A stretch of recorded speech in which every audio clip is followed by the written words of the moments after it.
네,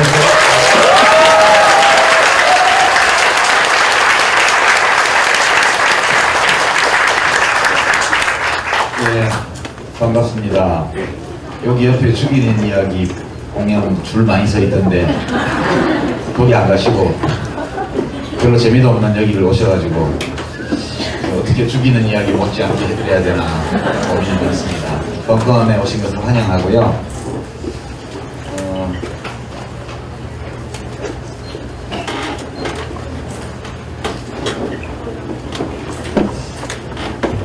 어젯밤 오늘 별로 기분 안 좋았죠? 네. 물론 뭐 1번이 너무 많이 이겨가지고 그렇다고 여러분들이 기분 안 좋은데 꼭 2번이나 뭐 4번을 응원해서 그런 건 또 아닐 겁니다. 그러나 조금 기분이 별로 안 좋은 거는 사실이에요. 그래서 오늘 제가 이제 한국 현대사와 관련된 한 6가지 정도의 중요 쟁점을 가지고 이제 강연 준비를 했는데요. 책에 다 있는 내용을 여기서 또 얘기할 필요는 없을 것 같습니다. 그래서 쟁점만 줄여서 우리가 우리 역사를 생각할 때 좀 고민을 해봐야 될 주제들 이런 걸 좀 말씀드리려고 하고요. 어제 재보궐선거 있었고 오늘 이번 당의 공동대표들이 다 사퇴를 하시고 또 손학규 전 대표께서도 저녁이 있는 삶을 이루지 못한 채 개인적으로라도 저녁이 있는 삶을 찾기 위해서 이제 제가 갔던 길을 자유인으로 사시겠다. 저하고 같이 팟캐스트를 하든가 그러면 기분이 별로 안 좋기 때문에 여러분들께 우선 위로를 좀 드려야 될 것 같아요. 위로를 한다고 해결되는 문제는 없지만 그래도 별로 기분 안 좋을 때는 위로를 서로 하는 게 좋은 것 같아요. 우선 선거가 끝나고 나면 승자가 있고 패자가 있는데 아침 신문을 보니까 좀 우리 인심이 너무 야박하다 그런 생각이 좀 들었습니다.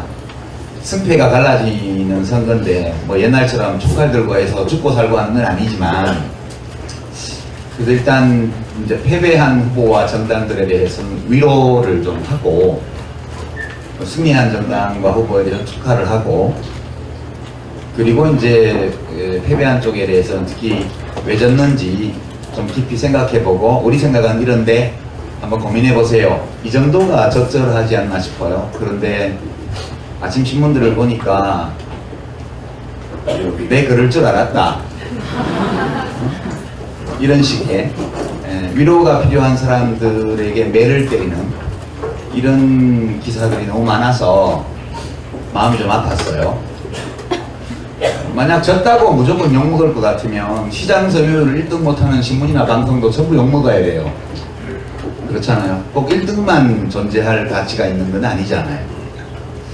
그래서 이제 새삼 한 35년 전의 일이 기억이 났습니다. 제가 대학교 2학년 때였는데 1979년도에 박정희 대통령이 서거하던 그 해 가을에 교내 시위가 좀 크게 일어나서 신나게 데모를 하다가 경찰한테 밀려가지고 이제 도서관 근처에서 하다가 뒤에 자연대에 있는 쪽에 그 테니스 코트 있는 근처로 도망을 갔어요. 체류탄에 쫓겨가지고 가보니까 거기 사람들이 테니스를 치고 있더라고요. 그때 그 테니스장 뒤로 도망가서 잠시 숨어 있으면서 여러 가지 생각을 했던 기억이 나요. 여긴 테니스를 치고 있단 말이지. 그리고 이제 테니스 치는 분들이 바람에 체류탄이 날아오니까 좀 불평을 하는 걸 또 들었습니다. 그때 제 느낌이 이 세상은 참 여러 가지 얼굴을 가지고 있구나. 사람들의 생각과 살아가는 방식도 가지가지구나. 이런 느낌이 들었습니다. 그럼 나는 내 사는 방식대로 가는 거지 뭐. 누군들 테니스 치고 놀고 싶지 체류탄 마시면서 데모하고 싶은 사람이 누가 있겠어요. 그래도 각자가 선택한 삶이니까 어쩔 수 없지. 어린 마음에 약간의 상처를 받고 스스로 그렇게 위로하면서 같이 이제 돌을 주워가지고 도서관 쪽으로 갔던 기억이 납니다. 제가 이제 원래 준비한 쟁점으로 들어가기 전에 여러분들에게 위로가 될 만한 역사적 사실 몇 가지를 지금 메모를 해왔습니다. 이 사실들은 우리에게 뭔가를 얘기를 해주는데요. 우리 인간이 어떤 존재인지에 대한 이야기를 해줍니다. 우리 인간은 사실 천사와 악마 사이에 있는 중간계에 사는 생물이고요. 이제 성인군자와 짐승 같은 사람의 사이에 다들 있다고 저는 생각해요. 그렇기 때문에 사람이 하는 일은 사람은 합리적인 면을 갖고 있지만 동시에 감정과 충동의 지배를 받기 때문에 사람이 하는 일은 다 온전할 수가 없어요. 이게 우리가 보통 더 좋은 세상, 더 좋은 삶을 바라는 사람들은 합리성을 추구하죠. 합리성을 추구하고 앞뒤가 맞게 사람들이 생각하고 행동하는 것을 바라죠. 근데 사람은 그런 존재 아니거든요. 그래서 때로 우리 앞에서 벌어지는 어떤 현실, 우리 역사 속에서 벌어진 사건 이런 걸 볼 때 막 화가 날 정도로 이해하기 어려운 그런 일이 있을지라도 그것이 매우 정상적인 현상이다, 그렇게 생각해야 된다고 봐요. 그게 너무너무 자연스러운 거다, 그런 거예요. 오다가 트위터를 좀 검색을 해봤는데 노회찬이라는 이름으로 검색을 해봤는데요. 어떤 분이 올려놓기를, 그분은 또 굉장히 유명한 러시아의 어떤 좌절한 혁명가, 암살당한 혁명가 이름을 그 아이디로 쓰시던데,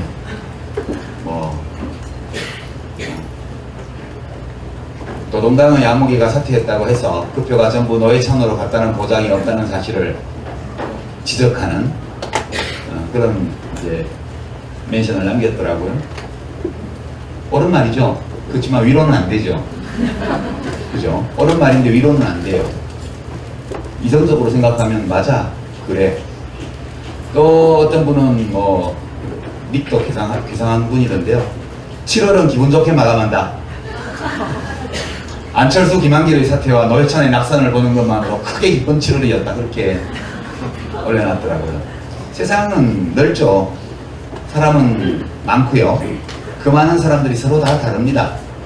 어떤 사람들이 몹시 기분 나쁘다는 감정에 사로잡히는 똑같은 일을 놓고 어떤 사람은 그 일로 해서 7월이 기쁨으로 충만했다고 얘기를 하는 게 우리 인간 세상이거든요. 별로 위로가 안 되죠, 여기까지. 역사라는 것은 인간 행위의 기록인데 인간 자체가 불완전하고 모순적인 존재이기 때문에 사람들이 한 모든 행위도 합리성과 또 불합리한, 일관성과 모순, 이런 것들을 다 포함하고 있습니다. 우리 현대사도 마찬가지라고 저는 생각하는데요. 인간이 좀 온전해야 되고 또는 완전해야 되고 아름다운 존재여야 되고 합리적이어야 되고 이성적이어야 되고 어떤 좋은 꿈을 추구하는 그런 존재여야 한다는 그 당위 또는 우리의 지향, 우리의 바램, 이런 것은 좋은 일이지만 이것에 너무 매달리면 그러면 때로 좌절감, 허무의식에 갇히게 돼요. 그래서 제가 지금 여러분께 이 몇 가지 사례를 말씀드리는데, 이런 사례를 자꾸 생각하는 것은 아무리 참혹한 현실 앞에서도 자기를 위로하는 그런 불패의 정신승리법이 될 수 있습니다. 그래서 이제 몇 가지 사실을 말씀드리면요. 1972년 11월 21일 이날 유신헌법에 대한 국민투표를 했습니다.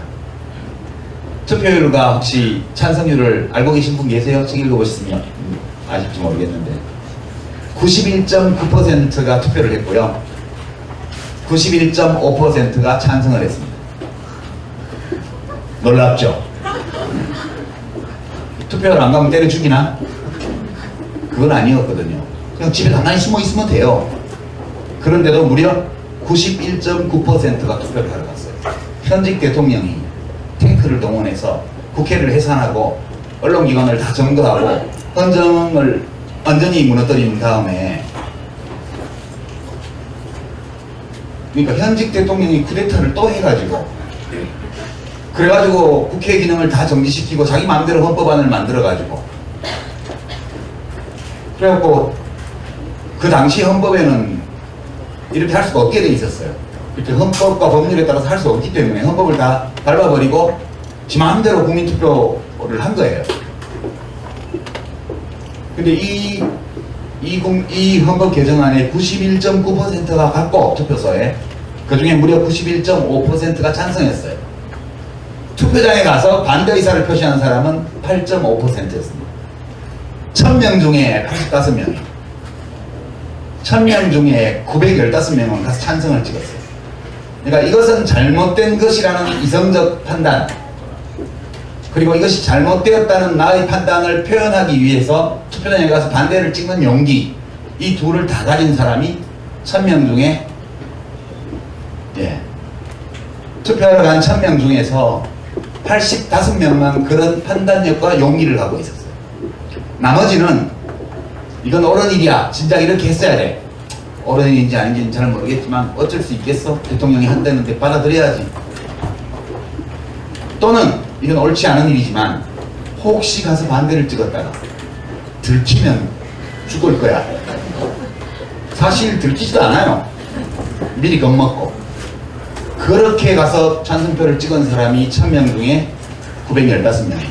대한민국이 42년 전에 이런 나라였어요.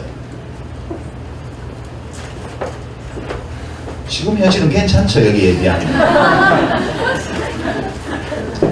1980년 10월 22일 날, 아무도 구국의 결단을 요청 안 했는데 지 맘대로 구국의 결단을 한, 머리숱이 좀 없는 어떤 사람이 쿠데타를 해서 제5공화국 헌법을 국민투표에 붙였습니다. 이때 95.5%가 투표를 했고요. 더 많아요, 72년도보다. 91.6%가 찬성했어요. 찬성률은 거의 비슷해요. 이번엔 1000명 중에 916명이 찬성했어요. 이때도 마찬가지로, 이건 불과 34년 전의 이야기입니다. 이것은 잘못된 일이고, 가서 반대 의사를 표시해야 되겠다는 판단력과 용기 둘 다를 가진 사람이 1000명 중에 84명밖에 없었어요. 30여 년은 그리 긴 세월이 아니거든요. 이때 제가 22살 때예요. 지금 55인데. 불과 얼마 전의 일입니다. 지금은 훌륭하죠. 야당을 130명이나 뽑았잖아요. 아니, 140명. 지금 새누리당이, 여당이 157석인가 그렇게 됐으니까, 여하튼 무소속 빼더라도 한 140명은 야당을 뽑았잖아요. 훌륭하죠, 이만하면. 저는 그렇게 생각합니다. 많은 위로를 받아요. 1987년 12월 16일 날요. 그게 13대 대통령 선거입니다. 민주화 이후의 첫 대통령 선거. 이때 노태우 민정당 후보가 36.6%를 받았습니다. 신민주공화당 김종필 후보가 8.1%를 받았어요. 이걸 합치면 44.7%입니다. 그 다음에 김영삼 후보가 28, 김대중 후보가 27.1, 둘이 합쳐서 약 55%를 받았습니다. 7년 전에 91.6%가 그 50 헌법 개정안에 찬성했던 국민이 불과 7년 후에 55%가 야당 후보에게 투표했어요. 엄청난 변화죠. 근데 당선은 노태우 씨가 됐어요. 그래서 군사독재 정권이 합법적으로 연장됐죠. 1997년 대통령 선거 때요. 그때가 IMF가 나서 나라가 부도 위기에 들어갔고 완전 이제 국가 경제를 다 망친 상황인데 김대중 대통령 당선자가 40.3%밖에 못 받았어요. 이회창 후보가 38.7%를 받아서 불과 이제 1.9% 정도 차이로 당선이 되었죠. 이때도요 40%밖에 못 받은 거예요. 이인재 씨가 독자 출마를 해가지고 경선불복하고 19.2% 무려 493만 표를 가져가지 않았더라면 이 중에 300만 표는 영남에서 받은 거거든요. 그랬더라면 김대중 후보가 당선될 수 없었으리라고 저는 봐요. 그래서 사람들이 다 착해야 착한 일을 할 수 있는 것은 아니다.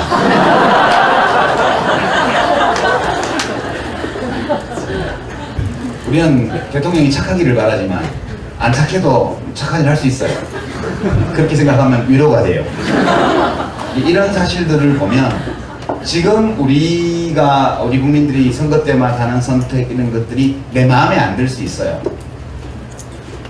그러나 100% 국민이 같은 사람을 찍지 않는 한은 반드시 절반보다 약간 많은 사람들이 선거 결과에 기뻐하고 절반보다 약간 적은 사람들이 선거 결과에 대해서 기분 나빠하는 이 현실은 1987년 이후에 쭉 지속되어 온 현실입니다. 그래서 오늘날 여러분이 느끼는 이 불편함 또는 울적함 이런 것들이 새로운 것이 아니다. 그런 점을 말씀드립니다. 이렇게 생각하니까 대한민국 국민이 아주 훌륭하지는 않아도 또 그렇게 못난 것도 아니다. 그런 생각 저는 합니다. 여러분들에게도 이 불패의 정신승리법이 도움이 되기를 바랍니다. 6가지 쟁점을 준비를 했는데요. 이걸 20분 동안에 제가 다 말씀드릴게요. 첫째, 친일파 청산을 하지 못한 것. 이것은 오직 이승만 대통령의 잘못인가? 이 질문이 있습니다. 두 번째가 대한민국이 경제적으로 잘 살게 된 것. 산업화. 박정희 대통령의 업적인가? 3. 민주주의를 이루게 된 것은 먼저 독재를 했지만 그래도 산업화에 성공을 한 덕분이었는가? 과연? 이런 쟁점이 있죠. 네 번째는 이렇게 양극화, 비정규직, 소득격차, 자산격차 이런 것도 벌어져 있는데요. 지금 오늘날 우리가 겪고 있는 이 경제사회적 양극화는 진보정부의 책임인가? 왜냐하면 이 지표상 이 현상이 뚜렷하게 나타난 것이 김대중 대통령, 노무현 대통령 정부 때 10년 동안 벌어진 일입니다. 다섯 번째, 오늘날 한국의 민주주의는 위기에 처했는가? 김대중 대통령 돌아가시기 전에 3대 위기 말씀하셨잖아요. 그 중에 민주주의 위기가 포함되어 있었죠. 남북관계 위기도 있었고 민생의 위기도 있었고요. 인터넷에 들어가 보면 우리 민주주의가 흔들리고 있고 무너지고 있고 위기에 처했다는 이런 개탄이 많이 나오고 있는데 정말 그런가? 마지막으로 6번째로 예측할 수 있는 미래의 어느 시점에서 한반도 통일을 예측할 수 있는가? 이 6가지가 제가 보아본 한국 현대사와 관련된 가장 핫한 쟁점이 아닐까 생각해요. 제가 이제 책에서는 나의 한국 현대사에서는 이거를 하나하나 이 쟁점을 도드라지게 하고 말씀드리지는 않았어요. 그러나 이제 책을 읽으시다 보면 어느 정도는 이 쟁점들에 대해서 제가 어떻게 생각했는지를 짐작하실 수는 있을 거라고 봐요. 이제 오늘은 좀 명료하게 말씀을 드리죠. 첫째 쟁점, 친일파 청산이 되지 않은 것은 이승만 대통령의 책임인가? Yes. 그렇습니다. 직접적으로 보면 이승만 대통령 책임이죠. 명백합니다. 이거는. 건국 대통령이다 이런 얘기 어떤 분들은 하시는데요. 건국일은 사실은 3.1운동 또는 상해 임시정부 수립 그때가 우리의 정신적 건국이라고 봐야 되고 1948년도는 정부 수립을 한 날이죠. 그래서 8.15를 우리가 광복절로 기념을 하고 있습니다.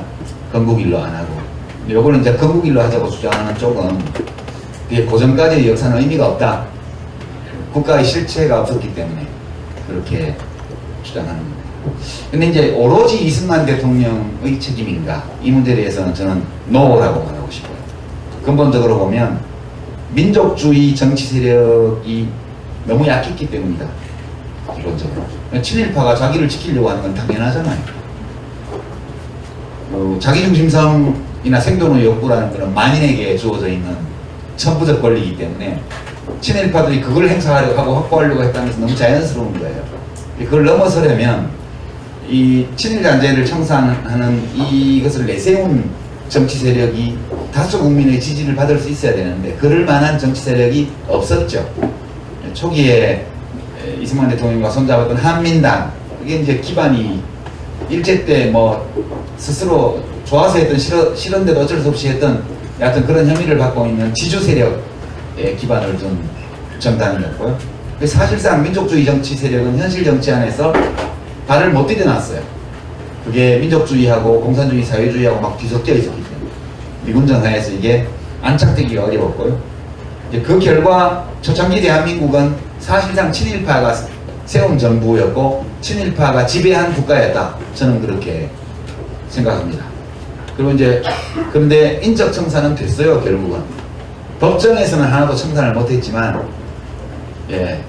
위대하신 어떤 분이 자연사의 축복을 내려주셔가지고 더 이상 이분들이 권력의 정점에 머물러 있을 수 없는 그런 상황이 됐습니다. 시간이 흐르면서 자연스럽게 그렇게만 말씀드리고요.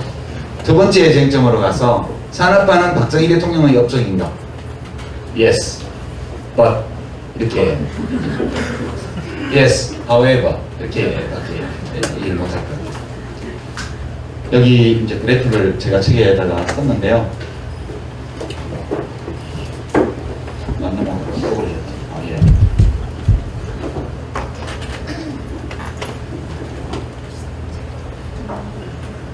이게 1인당 GDP를 1960년부터 59년부터 시작해서 1960년부터 2014년까지 그려놓은 겁니다.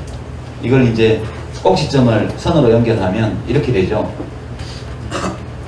여기 보시면 5.16 쿠데타가 1960년에 61년에 났는데 그때부터 유신 날 때까지는 거의 땅바닥에 붙어 있어요. 1인당 GDP가 80불대에서 시작을 해가지고 성장률이 뭐 5% 6% 가도 워낙 베이스가 낮기 때문에 증가폭은 조금밖에 안 돼요. 80불짜리가 5% 성장하면 4불 성장하는 거니까 84불. 그래서 다시 5% 성장해봐야 90불 그런 거잖아요. 그러니까 거의 표시가 안 나요. 비행기로 치면 활주로 위에 달리는 거예요. 그냥 시동 걸고. 이건 이제 약간 비행기 앞쪽에 들리기 시작한 게 유신이 나던 1972년 무렵이 비행기 앞부분이 약간 들린 상태예요. 가속도가 붙어가지고. 이게 이륙 직전의 상태였기 때문에 박정희 각하께서 이 나라를 이륙시키기 위해서는 내가 독재를 더 해야 되겠어. 그렇게 구국의 결단을 하셔가지고 유신체제를 만들게 됩니다. 그러면서 비행기가 실제 이륙했습니다. 그리고 나서 이륙이 거의 완료된 시점, 누가 보기에도 비행기가 활주로 위로 떠오른 상태에서 11.6 사건이 일어난 거죠. 그리고 이제 그다음부터는 보시는 것처럼 쭉 올라가다가 김영삼 정부 말기에 IMF로 이렇게 추락 위기를 맞았다가 다시 김대중 정부, 노무현 정부 때 비슷한 속도로 올라가죠. 이게 이 증가 속도가 제일 2차 함수 같은 이런 느낌으로 다가온 때가 이 1987년 6월 항쟁으로 민주화가 된 이후에 가파르게 올라갑니다. 이 그래프는 여러 가지 이야기를 해주는데요. 산업화, 경제성장, 경제발전 이런 것들은 독재 시기에도 가능하고 민주화 시기에도 가능하다는 걸 보여주는 거예요.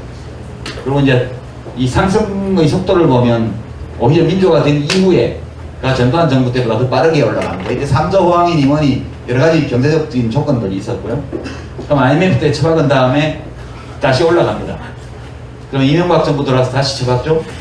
지금 이제 올라갈랑 말랑 하는 중입니다. 지금 안 올라가니까 이제 부동산 경기를 띄워서 이걸 올려보려고 열심히 노력하고 있는 그런 단계입니다. 결국 보면 이때 11.6이 나면서 마이너스 성장을 한 해 합니다. 1980년에 랭해로 흉년이 들고 이렇게 되면서 여기 한번 작은 위기가 있었고 여기 큰 위기가 왔었고 그럼 또 여기다 제법 큰 위기가 왔습니다. 이 세 번의 위기는 전부 소위 보수 정부가 만든 거였죠.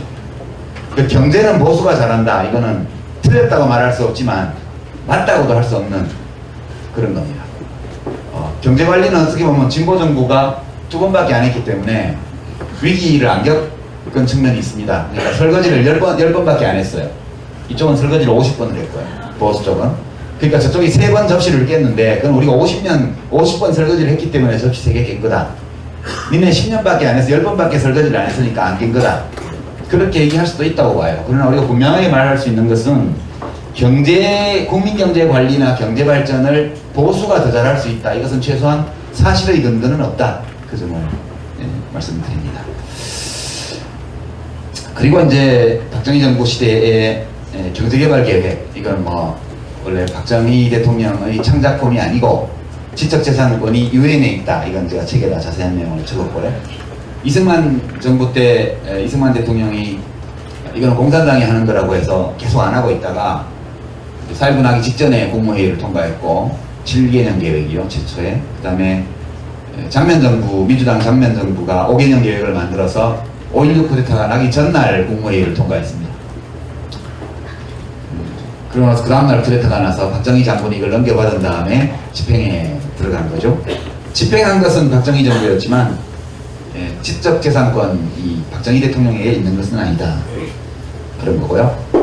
이제 산업화 시기에 인권 탄압, 노동권 탄압, 노동자들에 대한 착취, 수탈 이런 것이 어마어마했습니다. 지금 상상하기 어려울 정도고요. 1971년도에 전태일 열사가 분신을 했던 그 무렵이 아주 극악한 노동 착취가 이루어지던 시기였는데, 대한민국의 그 산업화 초기 단계의 노동 착취, 이것은 대한민국만의 현상은 아니에요. 이 자본주의 산업화가 일어난 모든 곳에서, 모든 나라에서 이른바 자본의 원시적 축적이 이루어졌던 초기 산업화 과정, 국민경제의 이륙 과정에서는 전부 다 이런 일이 있었어요. 칼 마르크스가 살았던 시대에 영국 의회의 노동위원회 보고서 같은 걸 보면 거긴 더 끔찍했어요. 우리나라도 물론 하루에 12시간씩 노동하는 여성 노동자들이 밤에 방직기계 앞에서 졸면 관리자들이 다니면서 핀으로 팔을 찌르고 그런 일들이 비일비재하게 있었습니다. 타이밍약이라고 해서 각성제를 먹어가면서 잔업 철학을 하고요. 하지만 이 중국도 마찬가지 아닙니까? 중국은 국가자본주의를 한 거고, 결국 이 자본을 축적해서 산업화를 한 모든 나라에서 그런 과정이 있었고, 이제 그 마르크스 표현을 들면 자본은 어느 곳에서나 온몸에 있는 구멍에서 피와 오물을 흘리면서 태어났다. 이제 그 표현이 그걸 말하는 거고, 우리도 예외가 아니었다는, 그렇게만 저는 말씀드리겠습니다. 만약 박정희 대통령이 없었다면 우리나라의 산업화는 없었을 것인가? 이 점에 대해서는 기다 아니다 말할 수가 없어요. 우리가 실제 겪었던 것은 독재를 통해서 산업화를 한 걸 실제 겪었던 일이고요. 민주주의를 하면서도 산업화를 할 수 있었을지 없었을지는 안 해봐서 알 수 없는 거죠. 그리고 이제 그 길을 박정희 대통령 자신이 봉쇄했기 때문에 우리는 그걸 해볼 수가 없었어요. 그러니까 이것은 가상적으로 우리가 다툴 수는 있겠지만, 독재를 했기 때문에 산업화를 할 수 있었다, 이 주장도 논거가 없고, 독재를 하지 않고서도 산업화를 할 수 있었을 것이다 라는 것도 확실하게 말할 수 있는 논거는 없어요. 가상적으로 주장할 수 있는 것이 있다는 거죠. 그러나 분명한 것은 독재를 하면서 독재적인 방법으로 산업화를 했다고 해서 그 역사적 사실에서 산업화를 위해서는 독재가 바람직했다라는 규범적 판단을 끌어낼 수는 없다. 그 점을 좀 말씀드립니다. 만약 이제 모든 것이 반인반신의 지도자 박정희 대통령 각하이라고 주장한다면, 박정희 대통령이 안 계셨다면 오늘날 벙커원도 없을 거예요, 그죠? 그리고 경상도에 사시는 분들은 서울에 볼일 보러 올 때 문경세제를 걸어서 넘어왔을 거예요. 이런 주장에 대해서는 그 정도로 논평하고요. 그 다음에 이 산업화를 하는 동안 여기까지가 독재식입니다. 50대까지가, 전두환 정부 때까지가 25년 동안 개발 독재가 지속이 됐고요. 1987년 6월 항쟁이 나면서 민주화가 시작이 됐습니다. 이때도 계속 경제는 발전하죠. 성장하죠. 그리고 이제 이 시기에 민주화가 이루어진 것, 이것을 이제 어떤 분들은 국민소득이 2,000달러를 넘었기 때문에 민주주의를 할 수 있었다. 중산성이 없는 곳에서는 민주주의가 안 된다. 이런 주장을 하는 분들이 있죠.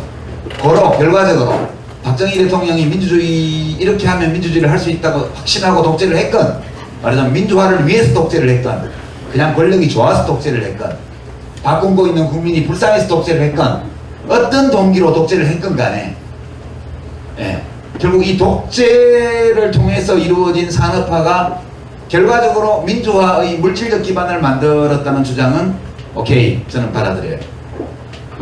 우리가 요랑정이 났을 때가 1인당 GDP가 3,000불일 때거든요.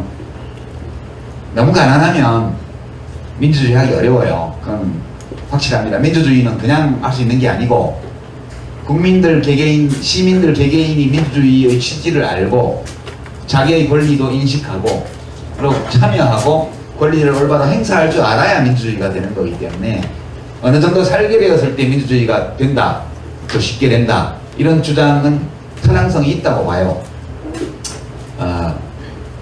근데 이제 산업화가 되었다고 해서 저절로 민주화가 되는 건 아니죠. 그건 절대 아닙니다. 사람들이 산업화 시대에는 잘 살아보세요라는 물질에 대한 욕망, 이런 것들이 사람들을 깨웠고, 그래서 너나 없이 열심히 일을 했고요. 그 다음에 조금 먹고 살만해지니까 이제는 밥만 먹고는 못 살겠어. 좀 자유, 나의 인격적 존엄, 이런 거에 대한 요구가 저절로 생기는 거예요. 그래서 이게 경제 이론으로 보면 트레이드 오프 또는 상쇄 관계라는 건데요. 우리가 가지고 있는 다양한 욕망 사이에 트레이드 오프가 가능하냐? 저는 가능하다고 봐요. 우리는 밥도 먹고 싶고요, 좋은 곳에서 잠도 자고 싶고 옷도 잘 입고 싶어요. 이런 물질에 대한 욕망이 있어요. 동시에 자유롭게 살고 싶고 내가 내 스스로를 존중하고 타인을 존중하고 다른 사람으로부터 존중받고 싶다는 욕구 또한 있고요. 그리고 그 자유를 통해서 내가 바람직하다고 내가 원하는 그런 삶을 살아가겠다는 이런 자아 실현의 욕망 또한 가지고 있는 거거든요. 근데 배가 되게 고프면 그러면 밥 줄 테니까 딴 거 좀 접어놓을래? 이러면 오케이, 밥을 준다면 참을 수 있어. 이거 가능하다고 봐요, 저는. 그래서 욕망 사이에 트레이드 오프가 일어날 수 있다는 거예요. 그런 점에서 보면 박정희 전두환 독재까지는 뭐 하여튼 제가 말 못하겠고, 박정희 대통령의 독재 이것까지는 일정 부분은 국민들이 마지못해서라도 수용한 측면이 있다고 봐요. 이런 발언을 또 굉장히 날카로운 분들이 잘못 해석하시게 되면 결국 국민의 동의를 받은 독재였다, 이런 주장을 제가 한 걸로 말씀하실 수도 있는데, 결과적으로 91.6%, 91.5%가 가서 찬성표를 찍었잖아요. 물론 공포 분위기 속에서 한 거지만 그래도 저항하려면 할 수 없었던 건 아니에요. 그런 점에서 보면 적어도 소극적인 측면에서 받아들였던 측면이 있다고 저는 봐요. 이것을 도저히 참을 수 없게 되었을 때 그때 이제 민주화가 시작된 거죠. 그러니까 1979년 부마항쟁이 일어나고 나서 집권 세력의 내분이 일어나서 김재규 중앙정보부장이 박정희 대통령을 권총으로 살해했습니다. 이제 그런 점에서 보면 박정희 대통령은 자기 성공의 희생자라고 볼 수 있다고 저는 봐요. 동기는 아무도 모릅니다. 여러분, 진정성, 선한 동기 이런 걸 따지지 마세요, 정치인들한테는. 그런 건 별로 중요한 게 아니에요. 저는 잘해보려고 노력했지만 제가 선거에 나와서 떨어져서 민폐를 끼쳤고요. 이인재 씨는 지가 대통령이 되려고 출마했는데 김대중 대통령을 당선시켰잖아요. 현실 정치에서는 동기가 중요한 게 아니에요. 결과를 봐야 돼요. 박정희 대통령은 무엇 때문에 장기 집권을 하고 독재를 했는지에 대해서는 박정희 대통령을 좋아하는 분들은 국민을 위해서 그랬다고 하는 거고요. 싫어하는 분들은 성격이 나빠서 그렇다고 얘기합니다. 제가 생각하기에는 그분은 권력을 좋아했어요. 권력을 가지고 싶어 했어요. 그게 인간의 욕망 중에 하나거든요. 다른 사람에게 인정받고 존경받고 싶다는 욕구, 다른 사람을 자기의 영향력으로 좌우하고 싶은 지배 욕구, 이런 것들이 다 우리들의 본능 중에 하나예요. 박정희 대통령은 한때 손가락 잘라서 혈서 써가지고 만주 군관학교 들어갔다가 거기 수석 졸업하고 일본 육사에 편입해서 3등으로 졸업한 우수한 일본군 장교였고요. 친일파죠. 그 다음에 해방 후에는 국군이 되었고요. 일제가 패망하고는 광복군 찾아가가지고 광복군이 그때 장교 경력이 있는 사람들을 구하고 있었기 때문에 광복군 장교가 돼서 미군 배를 타고 귀국하잖아요. 그런 다음에 여기 와서는 다시 남도당이 돼요. 남도당이요. 남도당 군사조직에 가담을 하잖아요. 그래갖고 나중에 들켜가지고 죽을 뻔했는데 또 이제 살려줬죠. 이제 백선엽 장군이라고 그 6.25 전쟁 영웅 그분이 살려준 거예요. 박근혜 대통령이 그분을 만나면 얼굴이 환해지잖아요. 작년에 만났을 때 자기 아버지 언인이기 때문에 아버지를 안 살려줬으면 박근혜 대통령도 없는 거잖아요. 그것은 인지상정이라고 저는 생각을 해요. 그러고 나서 그 다음에는 반공을 내걸고 경제발전을 내걸고 그리고 독재를 했어요. 독재자가 됐어요. 제가 박정희 대통령의 생애를 쭉 보면 그 사람의 머릿속에 들어가 보지 않아서 확언할 수는 없지만 이분은 어떤 이념에도 끌려가지 않은 사람이었다. 필요하면 어떤 이념도 다 받아들일 수 있는 거예요. 반공주의, 공산주의 다 받을 수 있어요. 권력만 잡을 수 있다면. 일제시대 때에는 친일파를 해야 권력에 가까이 갈 수 있기 때문에 간 거고요. 해방 후에는 또 국군이 돼야 미군정하니까 국군이 돼야 되는 거고 6.25 전쟁이 나기 직전에는 보니까 북한이 여러모로 세잖아요. 좀 있으면 미군이 철수하고 치순 라인에서 뭐 제외되고 이러면 공산당이 내려와서 다 먹을 것 같거든. 그러니까 또 남부당이 가입한 거예요. 그럼 쿠데타를 한 것도 자기가 권력을 잡고 싶어서 한 거고 경제발전을 한 거는 쿠데타를 정당화할 수 있는 유일한 근거가 잘 먹고 잘 살게 해줬다는 거기 때문에 그래서 산업화를 한 거고 저는 그렇게 추측해요. 그냥 추측. 합리적인 추측. 그런 거고 근데 결국 성공을 거두었죠. 엄청난 성공을 거뒀습니다. 쿠데타도 성공했고 2번 다. 대통령도 18년 동안이나 권력을 잡았고요. 30년 지나서 자기 딸이 또 대통령 됐고요. 국민들 중에 3분의 1 이상이 제일 좋아하는 전직 대통령은 남아있고요. 인류 역사에서 이렇게 성공한 쿠데타는 예를 찾아보기 어려워요. 진짜 성공한 쿠데타인데 근데 자기 성공의 희생자가 됐어요. 왜냐? 이렇게 해서 잘 살게 해줬더니 이제는 자유를 달라고 대들기 시작한 거예요. 그러니까 박정희 대통령을 좋아하는 분들은 배은망덕한 국민들 같으니라고 그렇게 이야기하죠.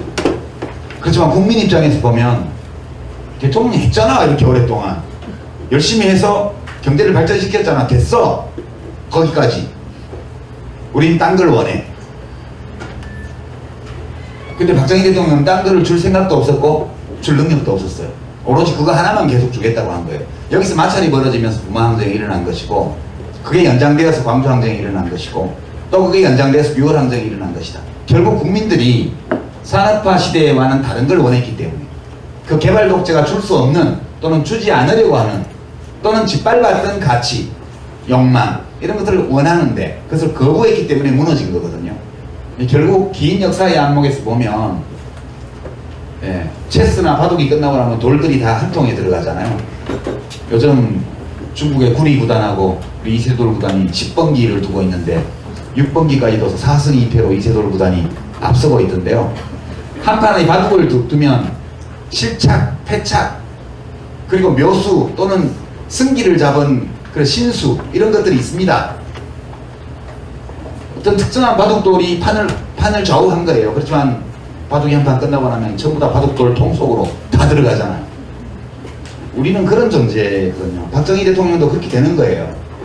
어떻게 보면 박정희 대통령이 자기의 야망을 위해서 국민을 지배했다고 말할 수도 있지만 거꾸로 보면 국민들의 욕망에 편승해서 자기의 시대적 역할을 하고 끝난 거예요. 그래서 그것을 순순히 자기의 시대가 이제 가고 있음을 자기 자신이 이룬 성공이 나를 더 이상 여기에 못 머물러 있게 한다는 사실을 좀 일찍 알았더라면 그랬더라면 삼성개헌을 안 했을 수도 있고요. 유신을 안 했을 수도 있고 그렇습니다. 근데 그걸 하지 않았기 때문에 결국 비극적인 종말을 맞이했다 이렇게 봅니다. 이런 사례가 우리 역사에는 많아요. 한국은 너무 빨리 발전한 나라이기 때문에 제 책에 소개한 기생충 박멸협회 그게 같은 운명을 맞았죠. 그렇지만 박정희 대통령과는 다른 방식으로 대응을 해서 살아남았죠. 오늘날 우리가 알고 있는 건강관리협회 그게 옛날에 기생충 박멸협회입니다. 너무 일을 잘해서 기생충을 다 박멸하고 나니까 전국 시도에 다 회관까지 마련하고 조직을 엄청나게 꾸려놨는데 기생충 감염률이 83%일 때 사업을 시작했는데 20년도 안 돼갖고 1% 2%로 줄어든 거예요. 그러니까 일이 없어져서 조직이 해체되게 됐잖아요. 그게 자기 성공의 희생자거든요. 근데 그분들은 매우 현명해가지고요. 기생충 감염률이 10% 미만으로 내려갔을 때 이제 한국이 산업화에 성공해서 기생충과 같은 후진국병이 아니고 이제 고지혈증, 당뇨, 암 이와 같은 선진국형 질병이 등장하고 있다는 사실을 간파한 다음에 재빨리 자매단체로 건강관리협회를 만들고 몇 년 후에 건강관리협회와 기생충박멸협회를 통합해요. 그래서 오늘날 그 조직이 다 일자리를 유지하고 있어요. 건강관리협회, 건강보험공단이 의뢰하는 무료건강진단 이런 거 해가지고 먹고 살잖아요. 그래서 박정희 대통령이 이분들과 상의를 하셨다면 좀 아픕니다. 네 번째 주제는 양극화는 진보정부의 책임인가? Yes입니다. 답이 일단 Yes, 이것도 however 예 맞아요. 그런데 이렇게 갑니다. 이게 지니계수 그래프인데요. 이게 1990년도 지니계수고 IMF가 난 게 이때입니다. 눈에 보이죠? IMF가 뭔지. 지니계수라는 거는 한 사람이 사회의 전체 소득을 가지게 되면 1이 되고요. 모든 사람이 다 똑같은 소득을 올리면 제로가 됩니다. 1과 제로 사이에 있고요. 0.3 수준이면 괜찮다고 그러고 0.4가 넘으면 사회적 불안이 조성될 가능성이 크다 이렇게 얘기합니다. 우리나라가 0.3과 0.4 중간쯤 있어요. 지금 옛날에는 이렇게 낮았습니다. 0.25, 뭐 0.26. 물론 이거는 좀 복잡한 통계 처리 기법인데 그건 책에 자세한 내용을 써놨으니까 참고하시고요. 1997년을 기점으로 이렇게 확 올라갑니다. 그래서 이렇게 이 수준에서 유지를 하다가 이때 올라갔죠 많이. 그러고 나서 다시 2002년 이후에 또 계속 상승해서 2008년까지 상승하다가 여기서 꺾어지기 시작해요. 이명박 각하께서 잘하셔가지고 이렇게 꺾어진 건가? 그건 아니에요. 이명박 각하는 아무 일도 안 하셨는데 이게 심각해지고 있을 때 한 여러 조처들의 효과가 나중에 나타나서 이렇게 이건 연구가 좀 필요한 대목입니다. 그러나 여하튼 신보정부 10년 동안 이게 이렇게 온 건 사실이잖아요. 1997년 8년부터 2008년까지 이 기간 동안에 악화된 것은 분명한 사실이에요. 근데 왜 악화되었나? 이 얘기를 하면 또 경복궁 무너지면 대원군 책임이냐 그런 얘기 나올 수도 있는데요. 본질적으로 보면 IMF 경제위기 때문이라는 그래프상으로 명백합니다. 이게 대량 해고, 소위 정리해고가 도입되었고 노동시장 유연화라는 이름으로 비정규직 사용이 급증하게 됐습니다. 2006년도에 비정규직법을 만들었는데 이 정도의 법 가지고는 안 막아질 만큼 문제가 심각했던 겁니다. 그러나 이때 만든 법이 더 악화되는 것을 막았어요. 더 악화되는 거는. 왜냐하면 그 2년 유예기간을 줘서 2006년에 통과시키고 나서 발효된 게 2008년, 2009년 무렵에 비정규직법이 그 불완전한 법이지만 발효되기 시작합니다. 그러면서 이게 꺾어지죠. 결국 결론은 데이터를 보면 진보정부 때 벌어진 게 맞다.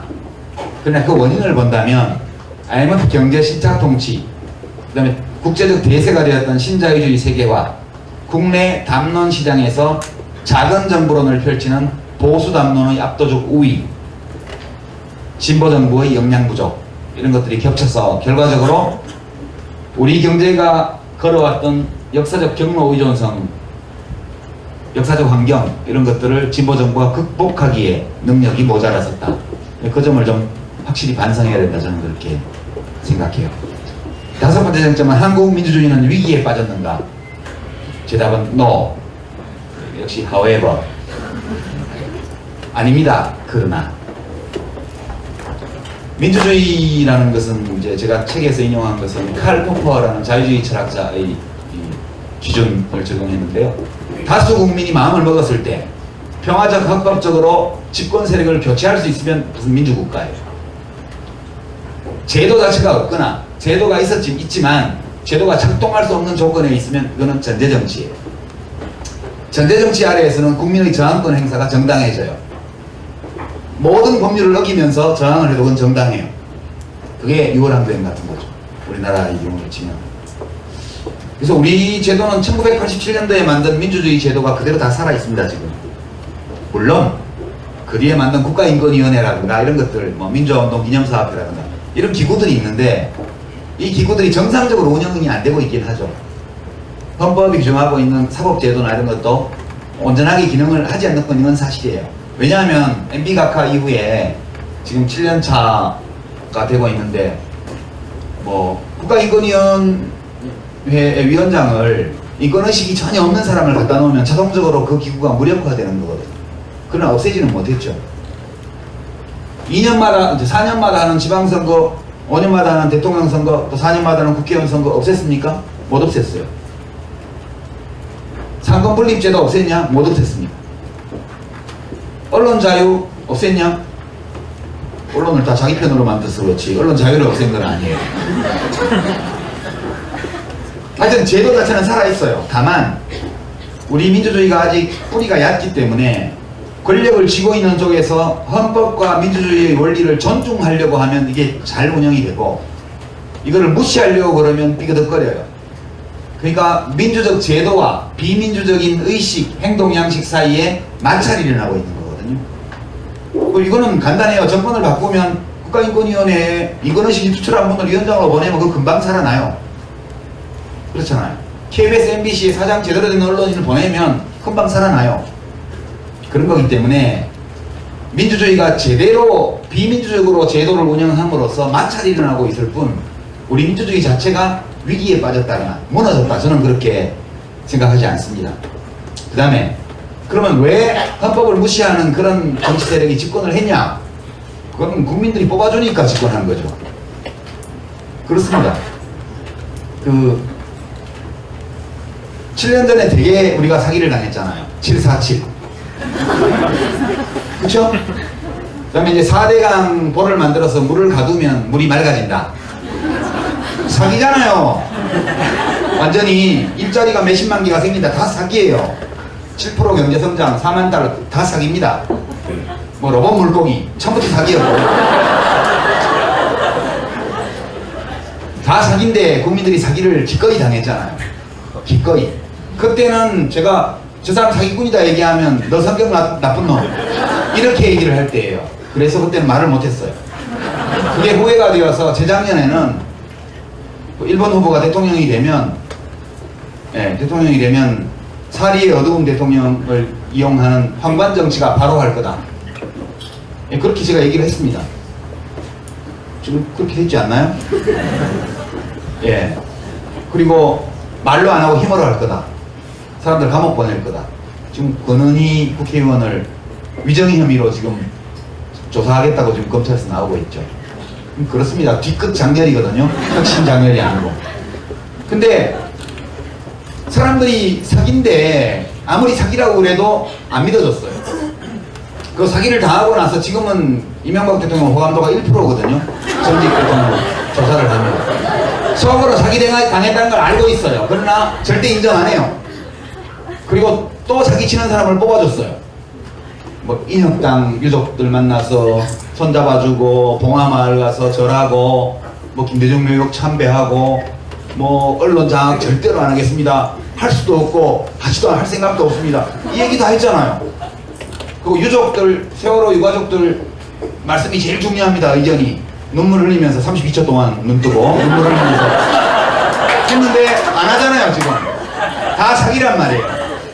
사기인데 이 사기를 당해놓고도 인정하기 싫은 거예요. 사람이란 게 누구나 그게 그거를 심리학 하시는 분들은 그걸 뭐라 그러더라 무슨 인지부조화라고 그러는가 cognitive resonance인가 뭐 그런 전문 용어가 있던데 맞습니까? 디소넌스 예. 그러니까 인지부조화니까 내가 뭘 잘못했으면 그걸 인정하면 되는데 그걸 인정 안 하려니까 생각을 바꾸고 자기 생각을 바꾸는 거예요. 주장을 바꾸고. 그러니까 계속 1번을 찍는 거죠. 1번을 계속 찍음으로써 과거에도 사기당한 게 아니라는 주장을 계속 하고 싶은 거예요. 그래서 지금 이 보수정당의 압도적 우위는 기본적으로 우리 국민들의 욕망과 감정의 기반을 둔 거다. 저는 그렇게 생각해요. 아무리 말려도 스스로 사기를 당하면 그건 대책이 없는 거예요. 언젠가는 깨나시겠죠? 그렇게 생각합니다. 마지막으로 예측할 수 있는 미래에 한반도를 통일할 수 있는가? 저는 NO! 라고 말하고 싶어요. 김대중 대통령, 노무현 대통령의 대북 정책을 가더라도 단기간 내에 예측할 수 있는 시점에서 통일은 안 될 거라고 저는 봅니다. 더더군다나 뭐 드레스덴까지 가서 뭐 했는지 모르겠는데 지금 남북한의 이 체제는 후삼국 시대 이후에 후삼국 시대 이후에 1100년 만에 열린 남북조 시대라고 봐요, 저는. 우리 남북조 시대가 신라가 당나라하고 손잡고 그 이제 대동강 이남만 가진 이후에 발해가 저쪽에 북쪽에 섰잖아요. 발해는 일본과도 교류가 많았어요.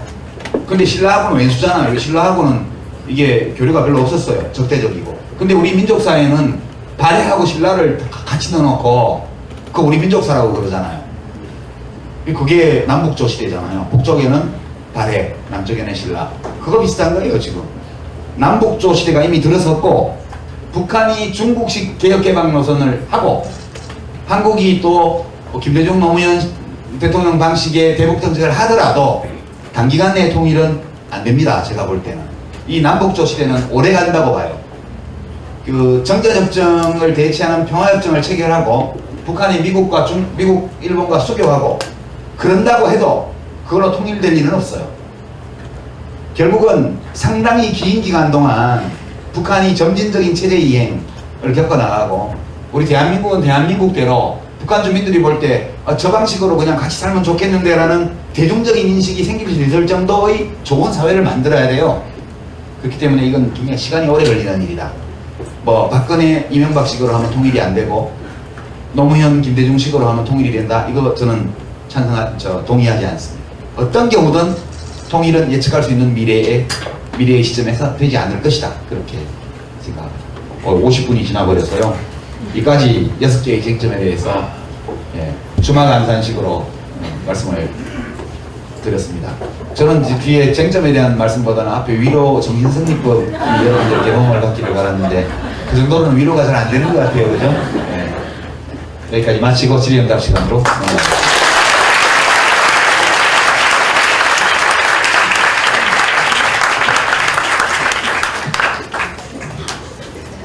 생일 축하합니다. 생일 축하합니다. 생일인데요. 이번 주 월요일에 유시민 선생님 생일이었습니다.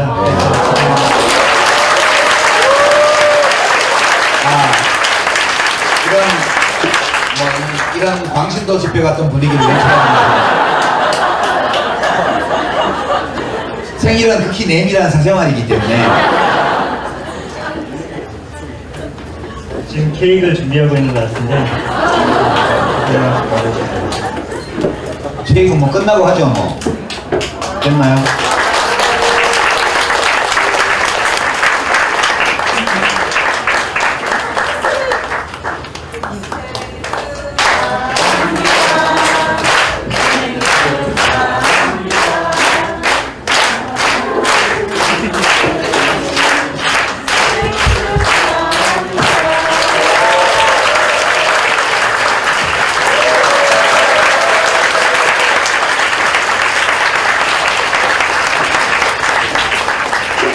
이건 틀림없이 배후에 저희 팬클럽이 있는 게 아닌가 하는 합리적 의심을 해봅니다. 끝나고 나서 나눠 먹겠습니다, 같이.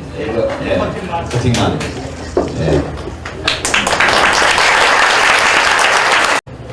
여긴 테니스를 치고 있단 말이지. 그리고 이제 테니스 치는 분들이 바람에 체류탄이 날아오니까 좀 불평을 하는 걸 또 들었습니다. 그때 제 느낌이, 이 세상은 참 여러 가지 얼굴을 가지고 있구나. 사람들의 생각과 살아가는 방식도 가지구나.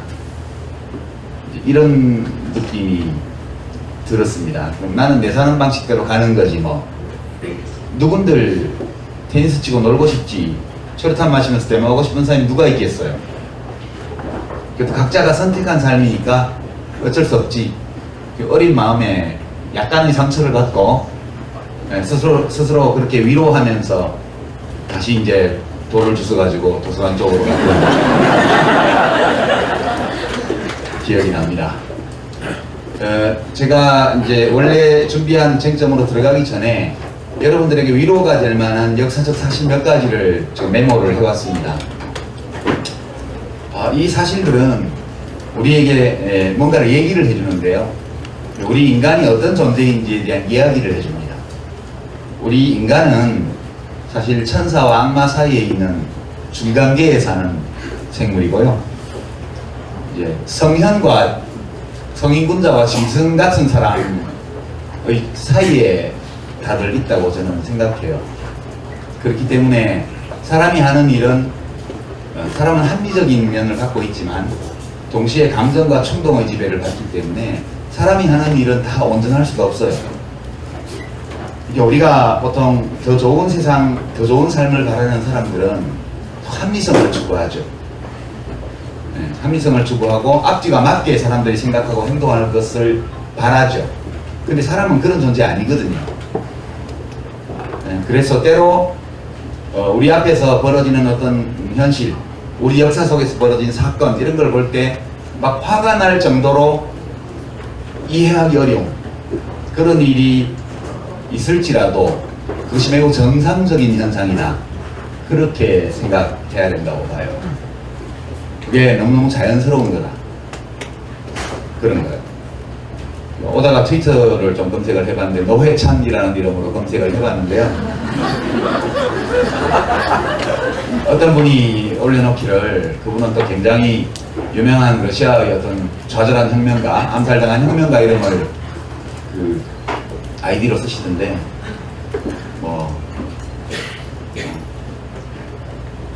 노동당의 야무기가 사퇴했다고 해서 그 표가 전부 노회찬으로 갔다는 보장이 없다는 사실을 지적하는 그런 이제 멘션을 남겼더라고요. 옳은 말이죠. 그렇지만 위로는 안 되죠. 그죠? 옳은 말인데 위로는 안 돼요. 이성적으로 생각하면 맞아, 그래. 또 어떤 분은 닉도 괴상한 분이던데요. 7월은 기분 좋게 마감한다.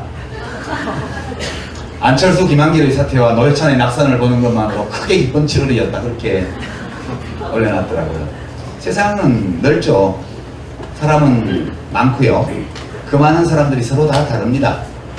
어떤 사람들이 몹시 기분 나쁘다는 감정에 사로잡히는 똑같은 일을 놓고 어떤 사람은 그 일로 해서 7월이 기쁨으로 충만했다고 얘기를 하는 게 우리 인간 세상이거든요. 별로 위로가 안 되죠, 여기까지. 또 역사라는 것은 인간 행위의 기록인데 인간 자체가 불완전하고 모순적인 존재이기 때문에 사람들이 한 모든 행위도 합리성과 또 불합리함, 일관성과 모순 이런 것들을 다 포함하고 있습니다. 우리 현대사도 마찬가지라고 저는 생각하는데요. 인간이 좀 온전해야 되고 또는 완전해야 되고 아름다운 존재여야 되고 합리적이어야 되고 이성적이어야 되고 어떤 조직화, 비정규직, 소득격차, 자산격차 이런 것도 벌어져 있는데요. 지금 오늘날 우리가 겪고 있는 이 경제사회적 양극화는 진보정부의 책임인가?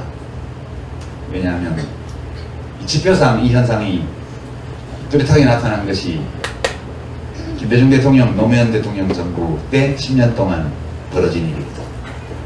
다섯 번째, 오늘날 한국의 민주주의는 위기에 처했는가?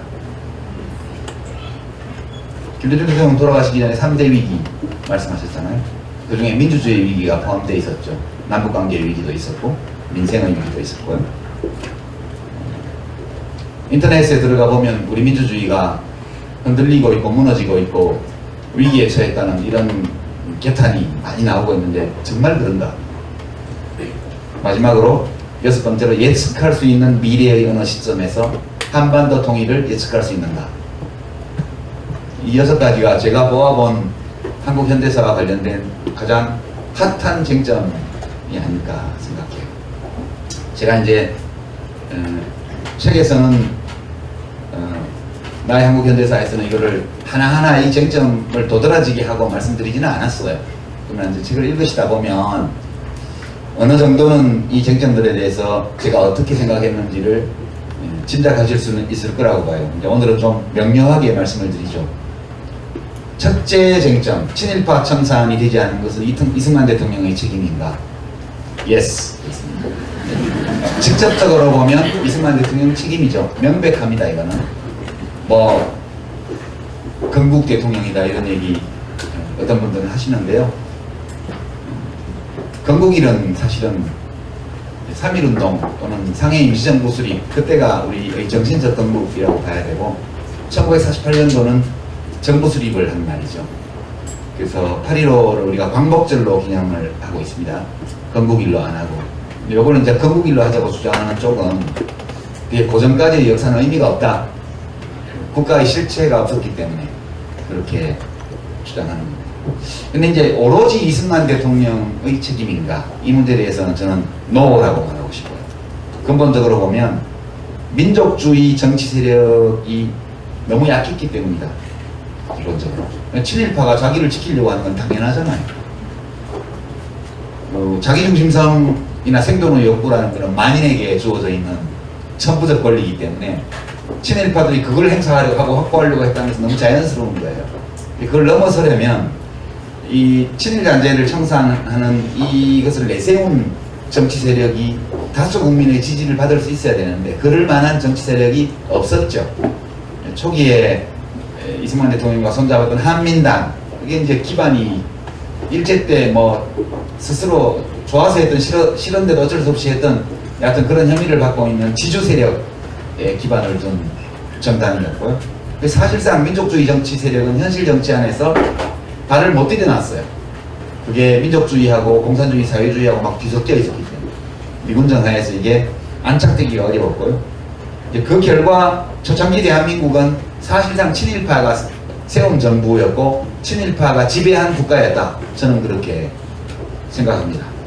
그리고 이제 그런데 인적 청산은 됐어요. 결국은 법정에서는 하나도 청산을 못했지만 위대하신 어떤 분이 자연사의 축복을 내려주셔가지고 더 이상 이분들이 권력의 정점에 머물러 있을 수 없는 그런 상황이 됐습니다. 시간이 흐르면서 자연스럽게 그렇게만 말씀드리고요. 두 번째 쟁점으로 가서 산업화는 박정희 대통령의 업적인가? Yes, but 이렇게 Yes, however 이렇게 얘기를 못할 거예요. 불과 얼마 전의 일입니다. 지금은 훌륭하죠. 야당을 130명이나 뽑았잖아요. 아니 140명. 지금 새누리당이 여당이 157석인가 그렇게 됐으니까 여하튼 무소속 빼더라도 한 140명은 야당을 뽑았잖아요. 훌륭하죠. 이만 하면. 저는 그렇게 생각합니다. 많은 위로를 받아요. 1987년 12월 16일 날이요. 그게 13대 대통령 선거입니다. 민주화 이후의 첫 대통령 선거. 이때 노태우 민정당 후보가 36.6%를 받았습니다. 신민주공화당 김종필 후보가 8.1%를 받았어요. 이걸 합치면 44.7%입니다.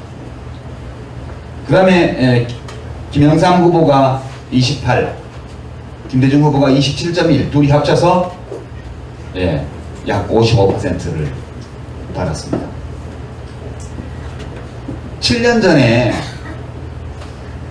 91.6%가 그 50 헌법 개정안에 찬성했던 국민이 불과 7년 후에 55%가 야당 후보에게 투표했어요. 엄청난 변화죠. 근데 당선은 노태우 씨가 됐어요. 그래서 군사독재 정권이 합법적으로 연장됐죠. 1997년 대통령 선거 때요. 그때가 IMF가 나와서 나라가 부도 위기에 들어갔고 완전 이제 국가 경제를 다 망친 상황인데 김대중 대통령 당선자가 40.3%밖에 못 받았어요. 이회창 후보가 38.7%를 받아서 불과 이제 1.9% 정도 차이로 당선이 되었죠. 이때도요 40%밖에 못 받은 거예요.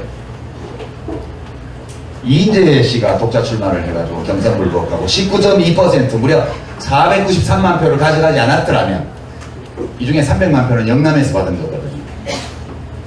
그랬더라면 김대중 후보가 당선될 수 없었으리라고 저는 봐요. 그래서 사람들이 다 착해야 착한 일을 할 수 있는 것은 아니다.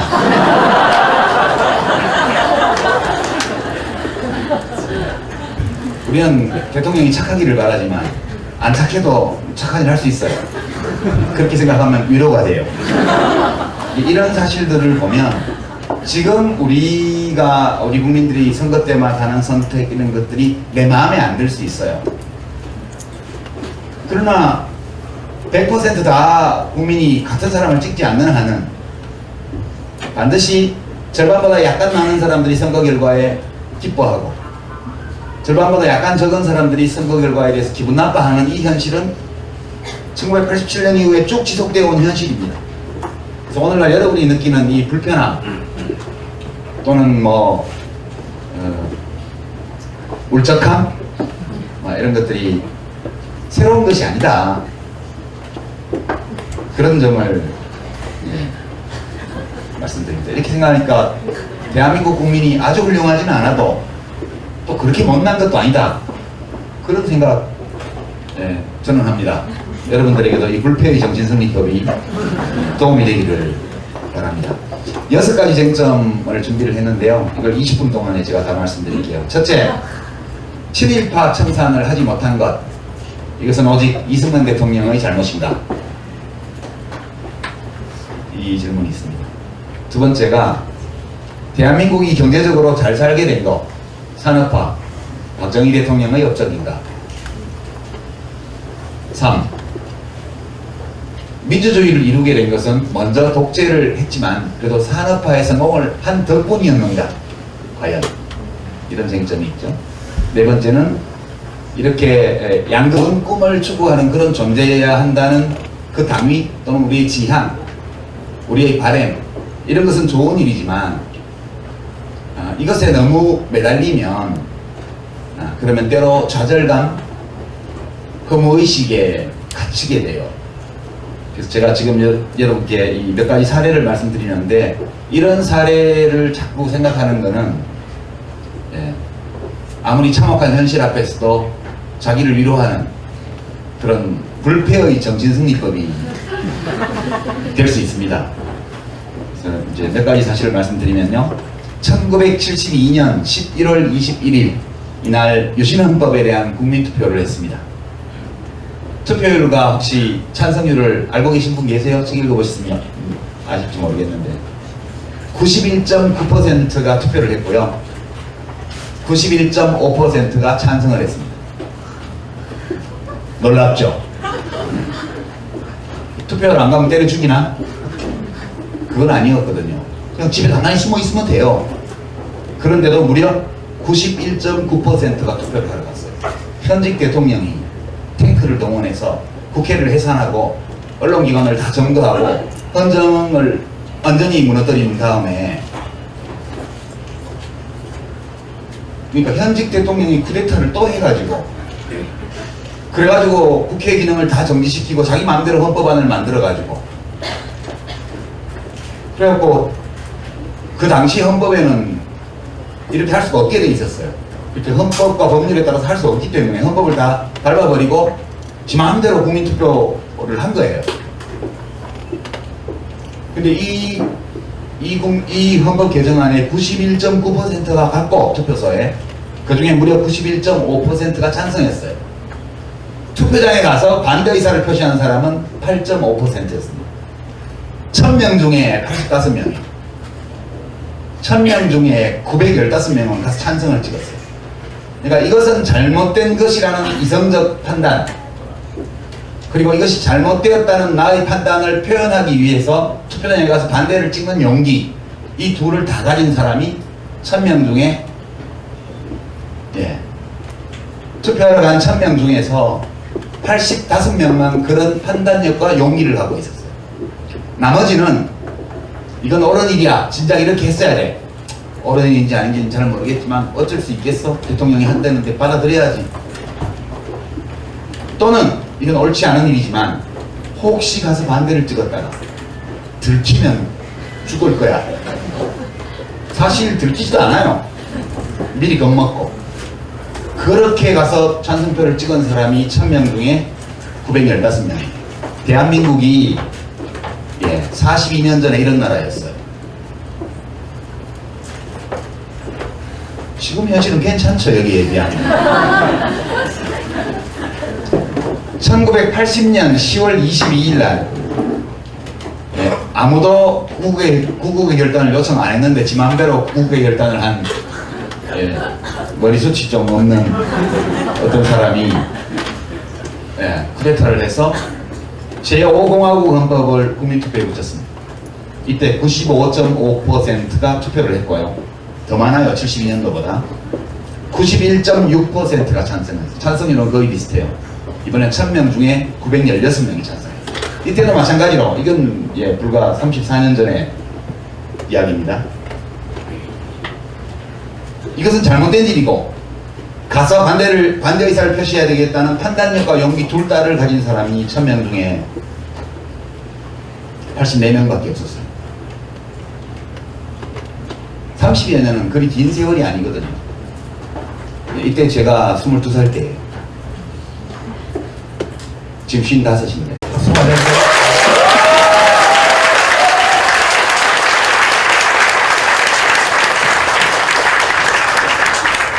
네, 반갑습니다. 여기 옆에 죽이는 이야기 공연 줄 많이 서 있던데 거기 안 가시고 별로 재미도 없는 여기를 오셔가지고 어떻게 죽이는 이야기 못지않게 해드려야 되나 고민이 많습니다. 벙커원에 오신 것을 환영하고요.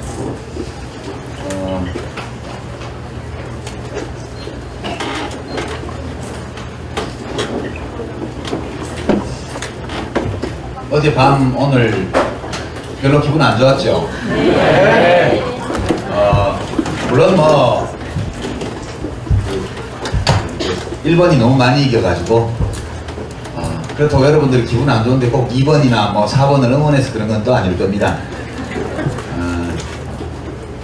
그러나 조금 기분이 별로 안 좋은 거는 사실이에요. 그래서 오늘 제가 이제 한국 현대사와 관련된 한 6가지 정도의 중요 쟁점을 가지고 이제 강연 준비를 했는데요. 그 책에 다 있는 내용을 여기서 또 얘기할 필요는 없을 것 같습니다. 그래서 쟁점만 줄여서 우리가 우리 역사를 생각할 때 좀 고민을 해봐야 될 주제들 이런 걸 좀 말씀드리려고 하고요. 어제 재보궐선거 있었고 오늘 2번 당의 공동대표들이 다 사퇴를 하시고 또 손학규 전 대표께서도 저녁이 있는 삶을 이루지 못한 채 개인적으로라도 저녁이 있는 삶을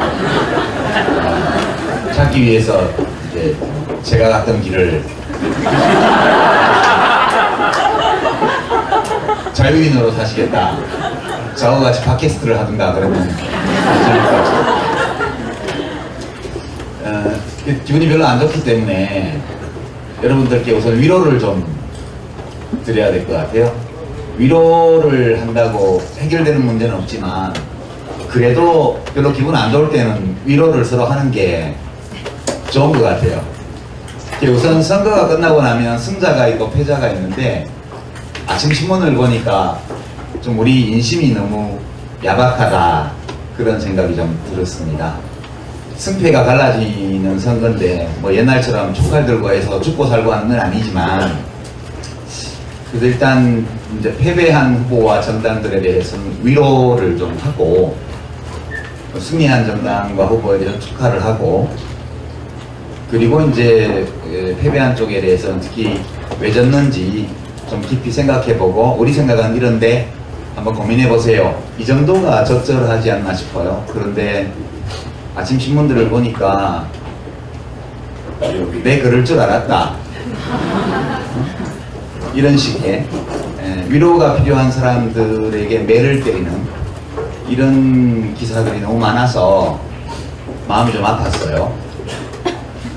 만약 졌다고 무조건 욕먹을 것 같으면 시장 점유율을 1등 못하는 신문이나 방송도 전부 욕먹어야 돼요. 그렇잖아요. 꼭 1등만 존재할 가치가 있는 건 아니잖아요.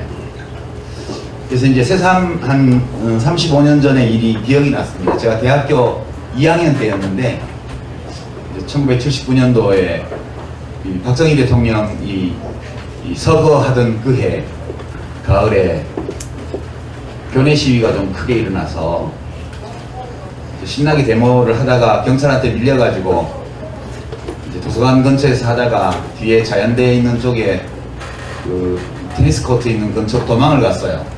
체류탄에 쫓겨가지고 가보니까 거긴 사람들이 테니스를 치고 있더라고요. 그때 그 테니스장 뒤로 도망가서 잠시 숨어 있으면서 여러 가지 생각을 했던 기억이 나요.